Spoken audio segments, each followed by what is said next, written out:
Hi అండి.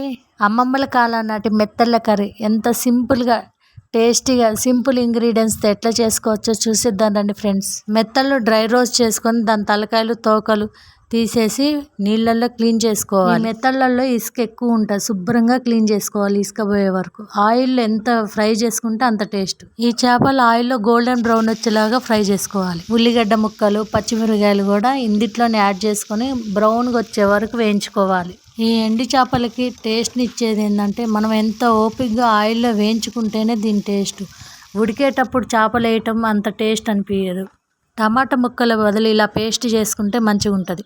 తగినంత అల్లం వెల్లిపాయ పేస్ట్ బ్రౌన్గా వచ్చే వరకు ఫ్రై చేసుకోవాలి. పచ్చివాసన పోవాలి. మర్చిపోకండి, అల్లం వెల్లిపాయ పేస్ట్ పచ్చివాసన పోవాలి. అల్లం వెల్లిపాయ ఎట్లా ఫ్రై చేసుకున్నామో టమాటా పేస్ట్ కూడా పచ్చివాసన పోయేలాగా ఫ్రై చేసుకోవాలి. ఈ మెత్తళ్ళ కర్రీ టేస్ట్ రావాలంటే మన ఓపిక ఉండాలి. కూర స్టార్టింగ్ నుంచి అన్నీ వేసేవన్నీ బ్రౌన్గా వచ్చే వరకు ఫ్రై చేసుకుంటేనే దీనికి టేస్ట్.